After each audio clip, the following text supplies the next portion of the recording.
Hello again, Kat Rambo here, your medicine woman, with another installment of, hey Kat, you should make a video about that. So here we are. Last night I had a really strange experience, and so I wanted to share about it. And I was told maybe it's interesting. So my life is full of strange and bizarre experiences, so wonderful things. So if you like this type of content, just let me know and I'll post more stuff like this. So last night I was going through this deep process, as I have been for a little while, with my whole experience of my life unraveling and having COVID, and it's definitely been a powerful, transformative, spiritual moment for me as well, which has been really interesting to dive deep into that. So last night I knew I was going to be going through it again. I could feel it coming, and so of course I did what we all do when we don't want to face ourselves, which was go on the internet and watch cat videos all night. But at some point, of course, I grew tired of this and decided just to go into my process. I went into a meditation, and immediately could feel myself deep in this visionscape. That wasn't a dream. I wasn't asleep yet, but I couldn't get out of it either. I was stuck in this like tonic immobility with this visionscape that I knew I just had to go through. So I couldn't get myself out of it. I guess you have to go through it, right? So it was an interesting experience because I first originally found myself in my buddy's metaphysical shop. If you're ever in Central Florida, it's called My Cauldron, and now he's got a second one in St. Augustine, My Cauldron 2. I love Rob, he's awesome, and I hadn't seen him in a little while, and so he popped up in my vision. It was good to see him. I was helping out around the shop with some herbs or something, and as sometimes I am wont to do. And I received a frantic phone call on the shop line, and he said to me, hey Kat, can you help me please? It's in Spanish, I can't understand. So my Spanish isn't that great, but I always try and help. So I answered the phone, and this woman was frantic. I kept hearing words like seizure and like this, and I thought, oh my gosh, you have to call a real medical professional. This is a shop of like healing, not of medicine. Like you need to, call a professional. And she kept saying, no, I need an exorcism. I need an exorcism. And I said, well, you give an exorcism right now. I'm, helping with the herb department. But of course, I do anything to help. So I knew exactly what to do. I put down the phone. I got the address. I said, hey, Rob, we're going to do an exorcism. And I need this, this, and this, and you get me that, and I need this, and you find me this, and then I called my sister, who knows a lot of medical professionals, who's also into weird shit, and she said, I told her, I said, hey, I need a medical professional or a first responder sometime who's be willing to be witness to a possibility of an exorcism. They can be violent sometimes. I want to make sure that there's a professional witness there who can give a statement if something happens. So, or can help, which would be good in the event of medical necessity. So, very conscious, safety first, right? Even in my visionscapes. So, my sister says, yeah, sure, I got someone who will come. So, we arrived at the house, and the woman was there. She's frantic, she's crying, please help, please help. And I said, okay, fine, all in Spanish. And I, for the most part, understood what was going on. And I told myself, an exorcism, it's been a really long time since I've done any of that kind of work at all. But, you don't work in an environment like this for a long time and forget things. So, I said, what the hell, let's do an exorcism. So so I drew my circle, and I'm praying, and I'm singing. I've got candles, and I've got incense, and I've got all the things that I need, and I knew exactly what had to happen. And this woman, who is clearly like in her throes of whatever she was going through, clearly not a simply medical experience, clearly either a psychotic experience or what looked like a possessed experience. So sometimes there's a difference that you can tell.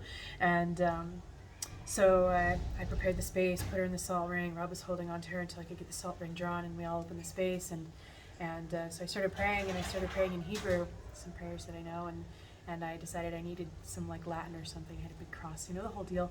And I was standing right in front of this woman in the salt circle. She's sitting in the chair doing all these weird contorted like things with her body, and like her face kept changing, and like black teeth would come out. It was very, grotesque, and exactly what you'd expect from such an environment.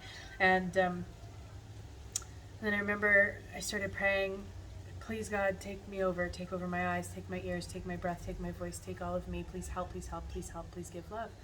And I remember I was praying and praying and praying, and I started praying in Latin, and I didn't really know what I was saying, but it was doing something, and then this fretching thing was like going through this situation in the circle, and I got on one knee, and I just started praying, like, please God help, please God help, please God help, please God release this pain and this suffering. And then I stopped for a second, and I thought to myself, because I kept repeating, with the light of God and love of God, there can be no evil. I can fear no evil. There can be no evil. There can be no evil. Evil cannot be in the presence of love. And I stopped for a second, and I heard myself in my visionscape so clearly say to myself, I don't believe in good versus evil. I don't believe that there is a good versus evil. I think there is only suffering, but I do not believe in good versus evil. What am I doing? And I stood up, and I looked at this with my wand of smudges in one hand and my crossing the other, and the holy water everywhere, and oils and everything, anointing, whatever. And I looked at this person, this sad case in front of me, in the salt circle, writhing and retching and doing all these gross things with her body, and this woman, and I saw, instead, I stopped seeing the possessed person. I started seeing what was inside, and I saw this girl, and it was gross, and it was horrible, and it was black and contorted and twisted and sad, really sad and really guilty. And suddenly I knew the story, and I looked at her and I said, "You're no demon, you're a trickster.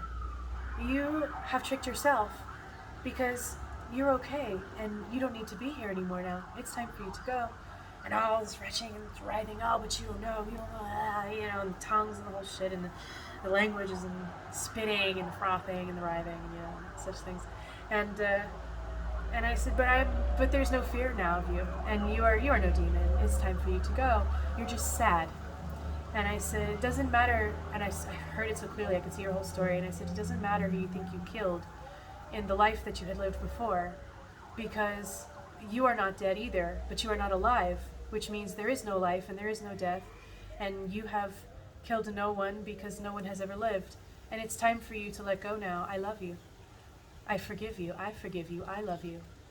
And all the retching and the wailing, "Oh, but you don't know," and I stepped inside the salt circle and held this person, but I knew I was holding this girl inside of her that was suffering so much. And I just started telling her, "I love you, I forgive you, it's okay, I love you, I forgive you. It's not about what happened being okay, it's about letting go now. It's time for you to release your pain and your suffering, because your pain and your suffering is now others' pain and suffering, and you can do no good with this.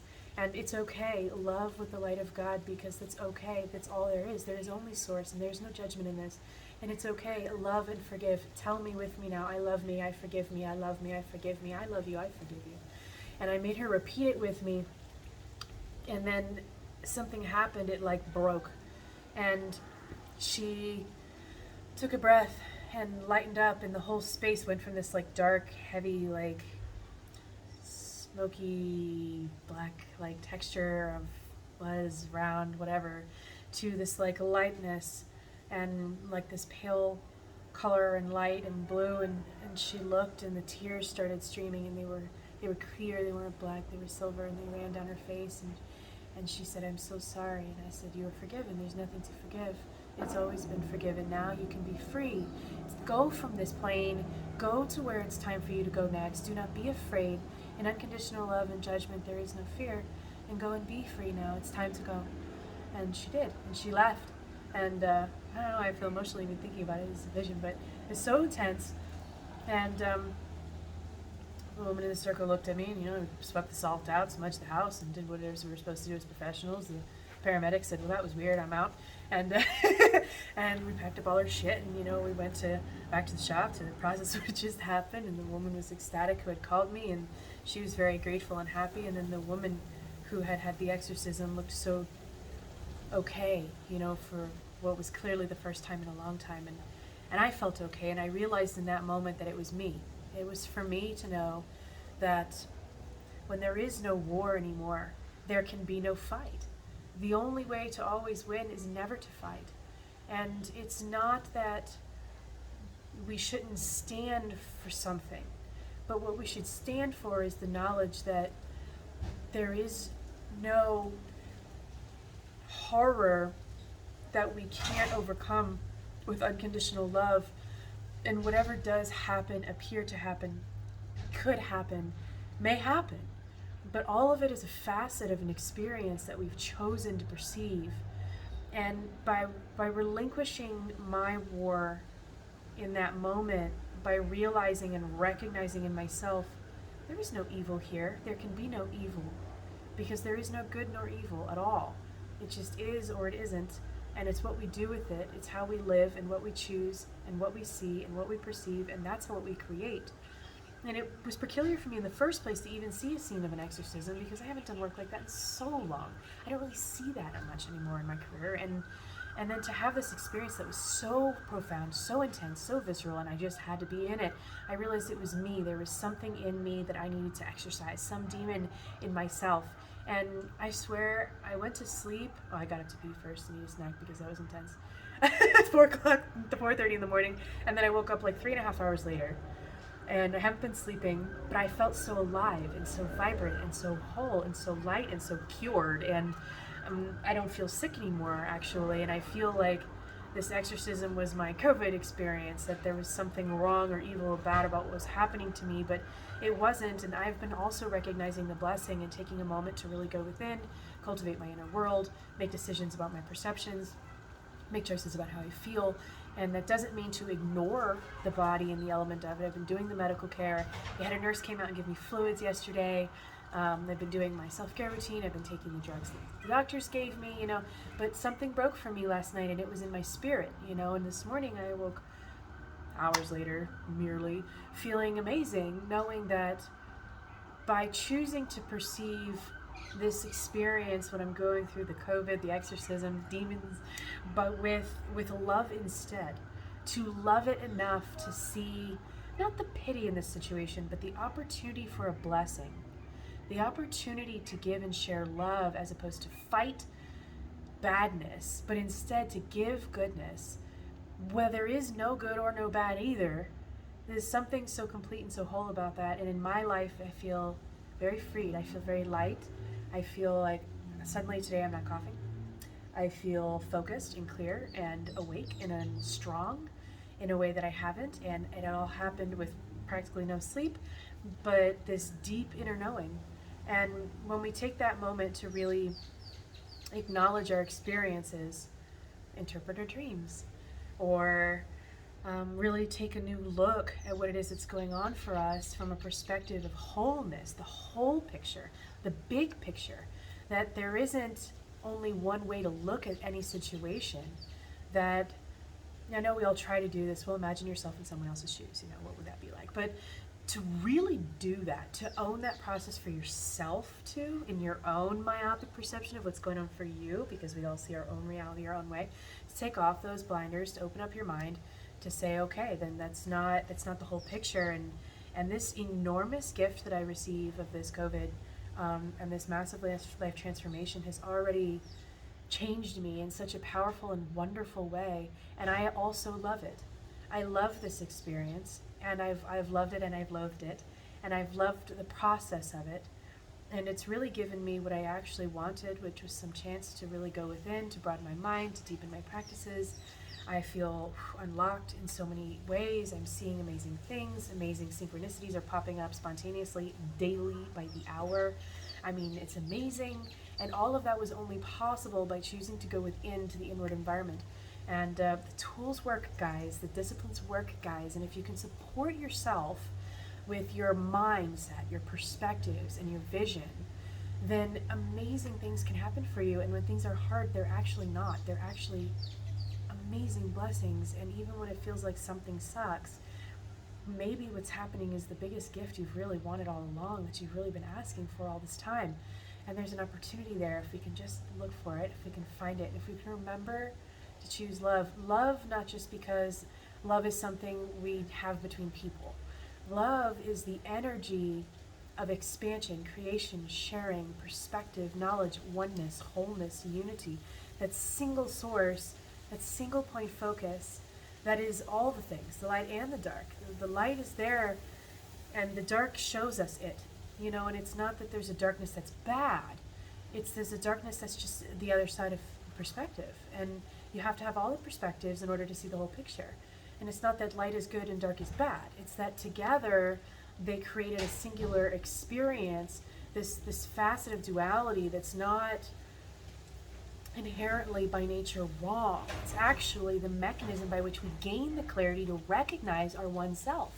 And without that perspective, then we wouldn't know how to self-reflect. We wouldn't know how to self-reference. We wouldn't know those experiences that would give us new perspectives and help us expand and grow in amazing ways. And I think this video is clearly long enough, so I'm going to leave you with that. But I think an exorcism dream is always interesting, so there you go. If you have any questions about my work, I have actually a DreamWork class coming up. Online too, guys. Finally making it happen. That's going to be coming up here, I think, in a few days. I do a lot of one-on-one work with clients with this topic, so I'm actually really excited to do a group class. It's been a while since I've done that. I'm very excited. And it's time to do some shit online, guys, and share and give and love. And during this time right now, I think we all need a little bit of each other and a little bit of support and perspective. And that's what I'm here for, and that's what we're all here for, to give each other. So support each other in this process. And if someone's going through something hard, "Oh, I'm sorry that sucks for you," is a nice thing to say, but it's not helpful.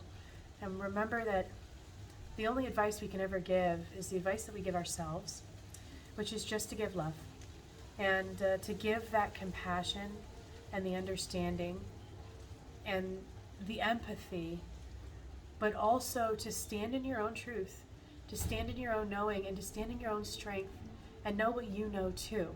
Not that you need to impose that on others, because when you feel whole in yourself, there's nothing to defend. There's nothing you got to convince anyone else of, because we all know we're on our own path. And it's a beautiful thing, guys. That's the point. We're all supposed to be on our own path. So be not in judgment. Release yourself from expectations, from fear, and from exorcisms of your own soul. And I hope everyone's doing really well. And hopefully I look forward to seeing you guys soon. Bye.